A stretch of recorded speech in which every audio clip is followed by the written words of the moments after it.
Good morning, welcome back to the channel. Hope you all had a great Christmas. It's that funny little gap between Christmas and the new year. I want to get stuck back into the bike and get another video out. So in the last episode we took the carburetors off and we had them all apart and worked out that the choke needed fixing. Hopefully that choke's going to arrive today. I can get it all installed into this video. I did end up ultrasonically cleaning the carburetors just because I really wanted the best for them. So we'll get them refitted today. But before I do any of that, I want to clean up all this area and make it as nice as possible. Get that frame cleaned up, maybe hit it with a little bit of paint just to make it as nice as I can. So when the carbs go back in, it's all going to pop and look really, really nice. And then hopefully by the end of this video, we'll get the bike started up with a fresh set of working carburetors and we'll see how it goes.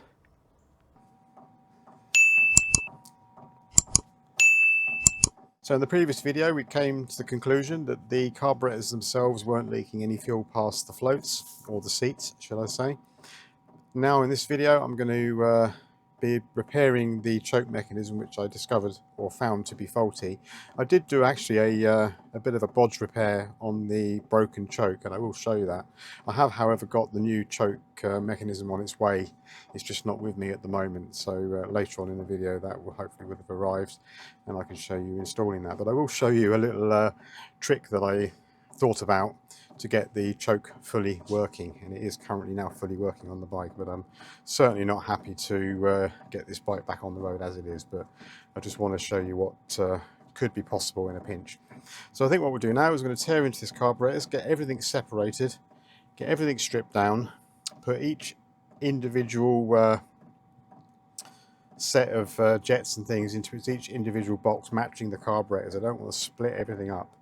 And I also want to do things like count the amount of turns out of the mixture screw to make sure that when it all goes back together, it's kind of exactly as it is right now, just as clean as I can possibly get it.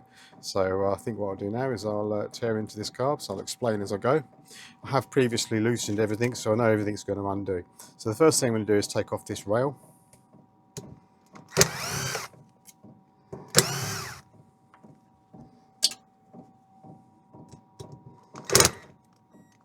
Actually, good little tip, before you start tearing into things, get some photographs, because there's nothing worse than trying to figure out exactly where everything goes back together. So I'll just get a little photograph like that.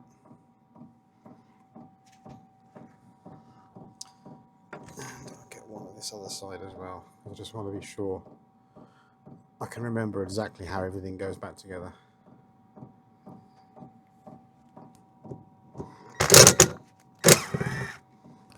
So when these are all separated, you're going to end up with 4 individual carburetors.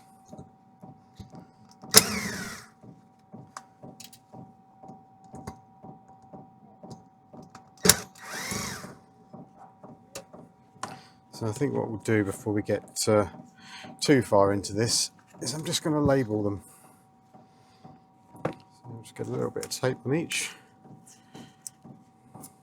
And I'm also going to label my little storage boxes as well with the same number. So now that rail is off, there's another rail at the rear.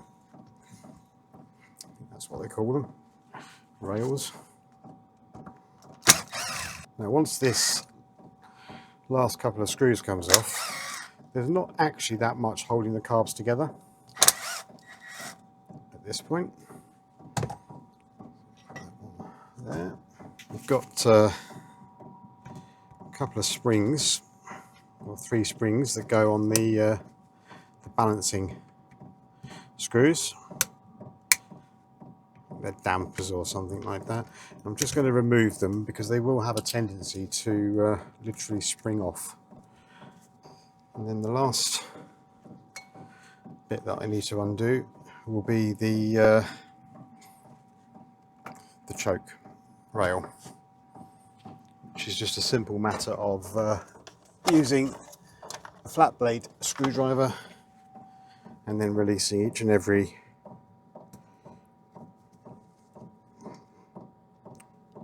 grub screw.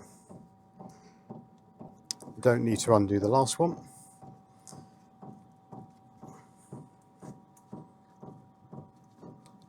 Doesn't immediately pull out, then just back your screws off a little bit more.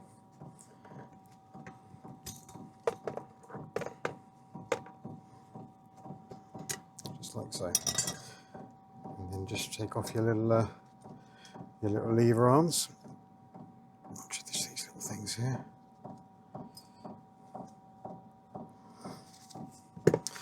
And then it is just a simple matter of then separating each carburetor. Just like so.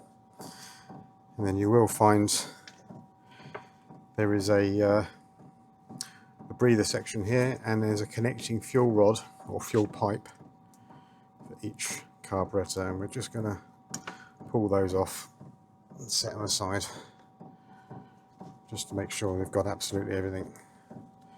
We're not going to lose anything. So, 2.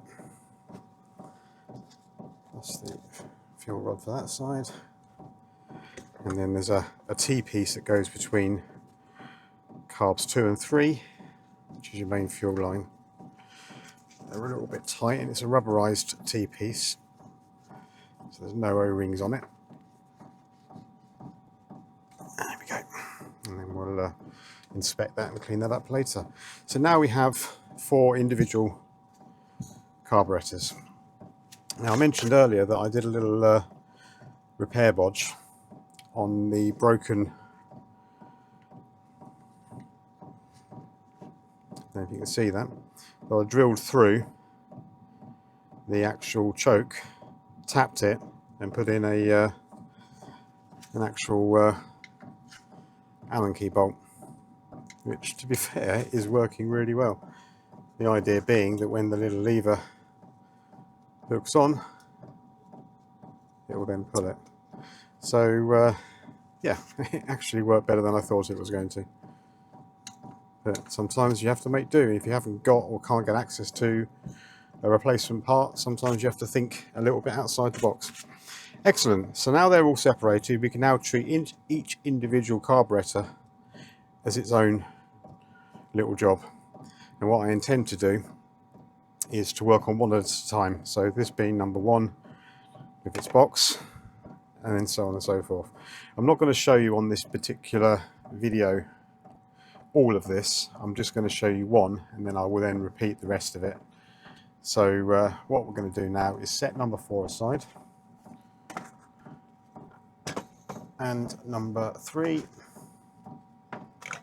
and number 2, and we're just going to work on number 1. Now, the carbs themselves have cleaned up relatively well, but I really wanted to take that a stage further.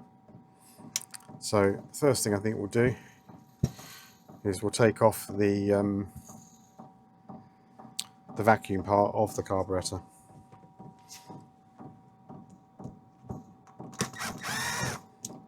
And then that will just literally release like that, and all you've got is a cap, a spring, a diaphragm, which we'll inspect. If it looks in good order, I mean, don't worry too much about this crinkling, and that just shows it's actually an original one. And then we'll just very gently ease it away from its ridge.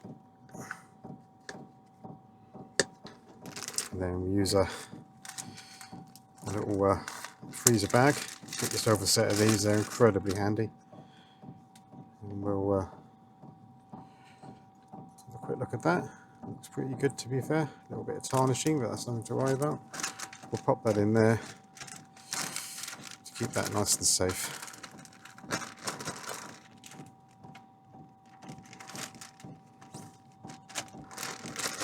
And we'll even write a number 1 on there as well, so we know exactly what it relates to, or which carburetor it relates to. We'll pop that out of the way.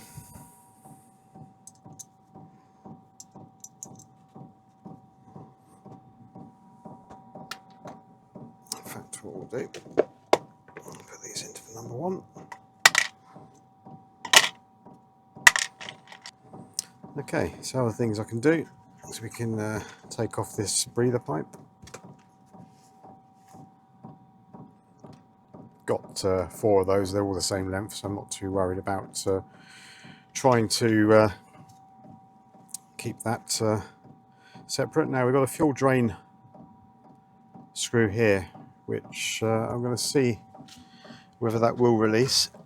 It looks Phillips, but it's also got a flat head on it as well, which I'm going to use because when you need to apply a little bit more pressure, having a flat head really sometimes helps. And once again, like I mentioned earlier, pick the right screwdriver. There we go, that's undone actually quite well. So we'll unscrew this. Yep. In need of a clean, so we'll chuck that in there.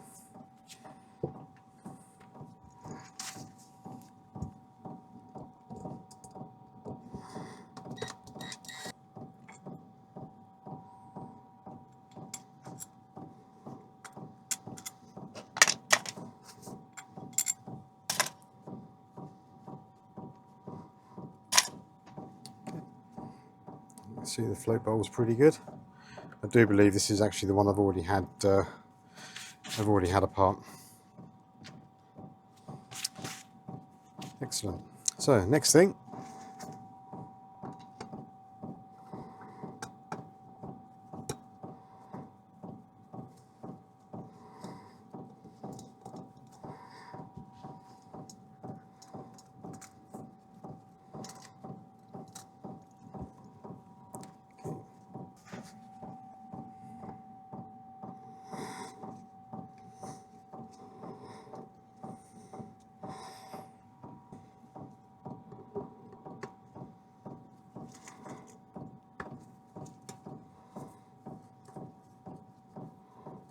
so your mixture screw is just here. Now I'm going to make a little mark roughly where it is, just a little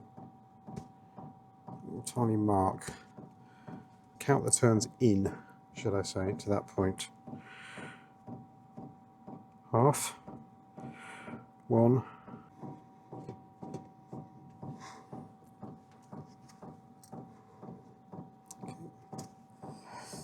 so your mixture screw is quite straightforward. You've got a spring and a very, very fine needle, so do make sure that when you take this out you put it somewhere nice and safe.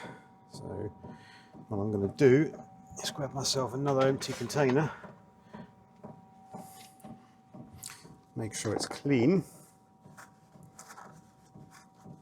because I'll be doing this one bank at a time. I'm just going to lay all my little jets nice and safe out of harm's way in another little container. Here's my little bong. Now inside here you are going to find a little O-ring and a small washer, and I suggest you get yourself a small little pick or something like a dental pick, because they're actually very good for fishing these out. Take your time, don't rush, because you are going to end up damaging it. And what you've got is a little O-ring, teeny tiny little O-ring, and a tiny little washer, which I'm also going to put down there out of harm's way. So that's pretty much all we need to take off, just other than now the float and the float pin. Using a socket, which is roughly the same height as this leg, I was able to support it because there's a weak point here, and what I don't want to do is start hitting the pin out without it supported. And then once it was supported, using a punch, I was then able to knock the pin completely clear and free. Didn't take a lot of effort, but it was a necessary step. And then once that, you lift up the float with the little valve attached, which I was very careful to remove, making sure not to bend the tab, and then that means I can then get access to the seat.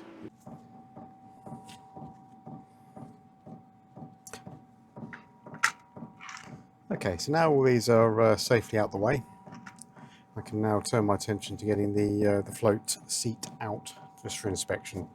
So it's a simple matter. Well, it's only simple, that can be a bit stubborn So we undo, first of all, the little retaining screw or bolt and its little bracket. And I've got those in there.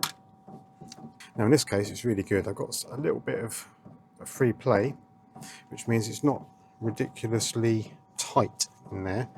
And what I've done in the past, if you're going to be replacing these, you can actually push a bolt in or in a big screw and actually screw in and just pull them straight out. But because I want to retain these seats, what I can do is get something like an Allen key like this, wrap some self-amalgamating tape around it, which is like a rubberized tape that sticks on itself, which I cannot seem to find right now, which is great.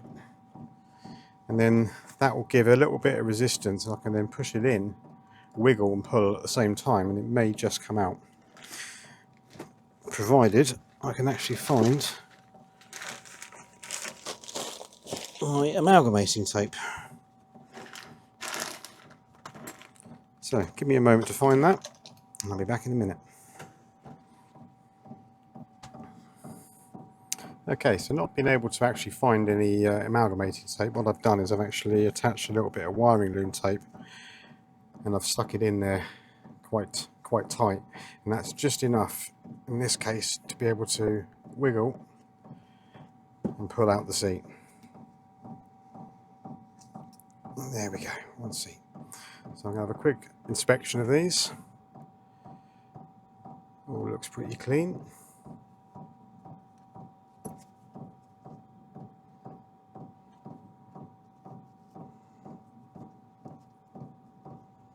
And I'll probably end up replacing the O-rings.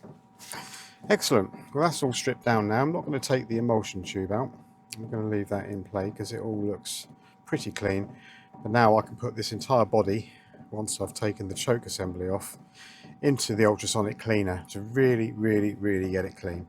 And then I'll ultrasonically clean the jets as well to make sure they're good, inspect them, and then we'll rebuild the carb.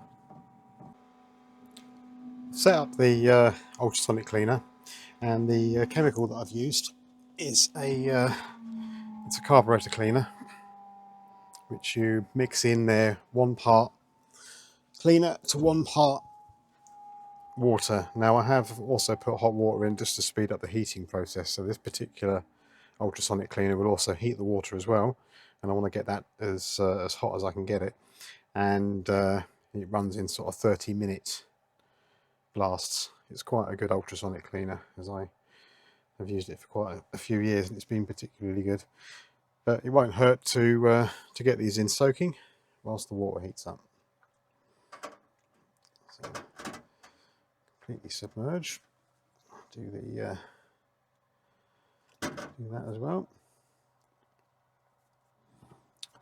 And I'll probably do the jets and everything else separately, just because I've found that they're actually quite difficult to fish out when the water's really hot as well. It's an absolute nightmare. But to give you an idea of the power of these, I'm just going to change the position of the camera, and I'll turn it on quickly, and just you'll be able to see the dirt kind of blasting off. So just give me a moment. So I hope you can see that. It's clear enough in the video, but if I just quickly turn it on,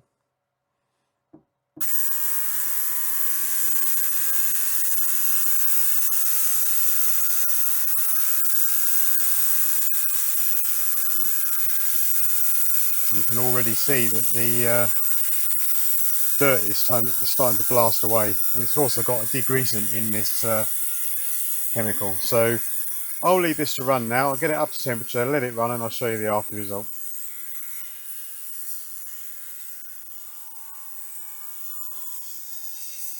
So the ultrasonic cleaner has done its magic, and the result is impressive. So the carbs now look incredibly clean, or this particular one does. I've still got the other 3 to do, which I'm going to do in just a moment. I've reinstalled the jets, having given them an ultrasonic clean too. Checked them to make sure they're all clear, and I've blown everything out with compressed air just to make sure that it's all nice and dry and ready to go. I've stuck a little bit of oil on the butterfly just to make sure that that's all lubricated. Put a new gasket on, and I'm now ready to button this up. So I'll get the other 3 carbs done, get it all back together, and I'll show you the end result. I spent a long time cleaning the carburetors up ultrasonically, and the result is fantastic. I'm really pleased with how these look compared to how they were when they first were on the bike. It's night and day. So they're pretty much ready to go on. But the one thing I do want to do very quickly is just to replace this end choke. So I've had the new one arrive. It's in a little bit grubby, so I'm going to give it a very quick clean. I've got a cleaning wipe here first of all, just to get rid of any sort of deposits on it. So as I understand these, you don't really want them to be lubricated, but you do want them to be clean and free of any kind of grime. So I think that will probably do, and I'll just wipe that over with a bit of dry towel.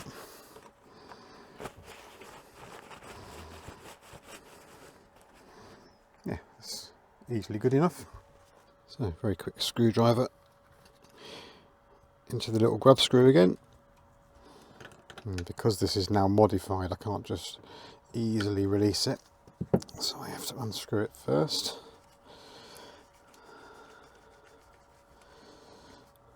Slide it out. And you can now see my modification that I made, which was just drilling through. It worked, to be fair, really well. But, you know, I'm going to be selling this bike, so I'd much rather have it as original as possible.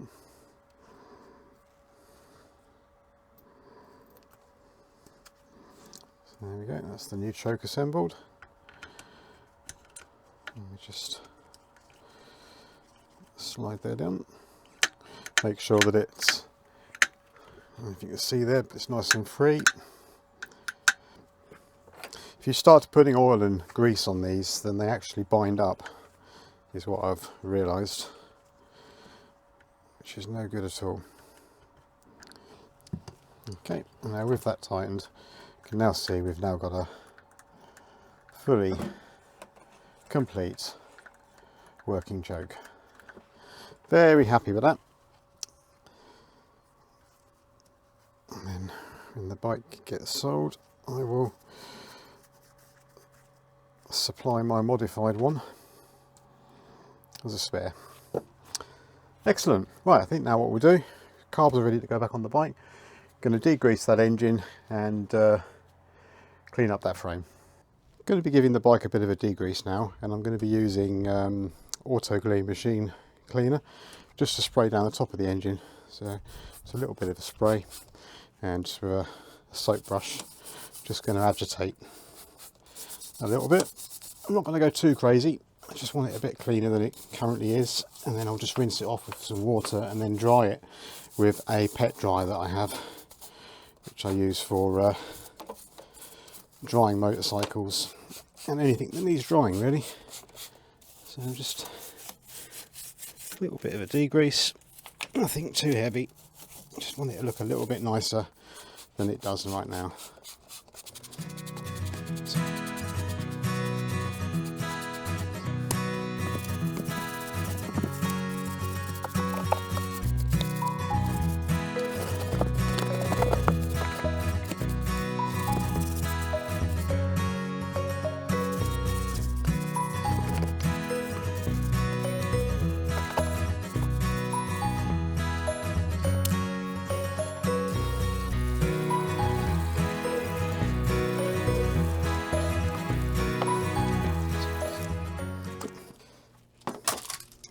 That's pretty much all I need to do.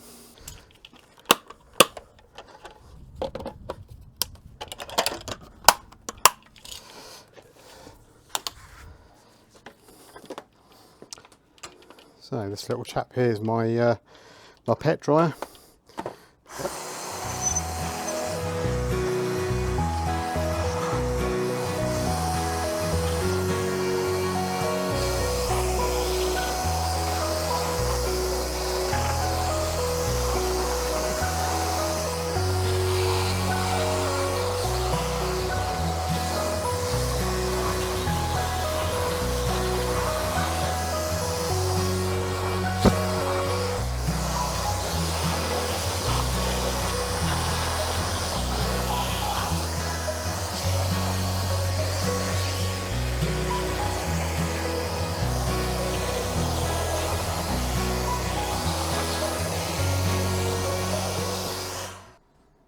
And there we go, a little bit of a clean, didn't take much. Immediately lifts the whole bike, so really quite pleased. Get the carburetors installed now, and then we'll see what we can do to get this bike fired up again. So refitting of the carburetors is going to be very much the same as the install. So my plan here is to push this back as far as I can, heat up all of these boots just to make them a little bit more pliable on all of them. Just check the clamps, refit those, and then it's going to be a case of sliding the carburetors in. I have now, obviously, because I've just cleaned the engine, released the clutch cable, so that's going to make life a little bit easier to get them to slide in. Get them slid in, push them back here first, and then push forward and lock them into these boots. I do think it's going to be a struggle, as they often are, but yeah, taking off is often quite a lot easier because you're pulling away. This time you're pushing, and it's going to be a bit more pressure required. But we'll see how we get on, and I'll be back in a moment, hopefully with them fitted. After an awful lot of fettling, I was able to get the carburetors reinstalled, and it was a bit of a mission, but I think you can safely say they look amazing on. And now everything's plumbed up. I have started the bike just to make sure it runs, but yeah, she is running. Needs a bit of a tune, but I'm not surprised because I have had everything apart. But so far, up and running.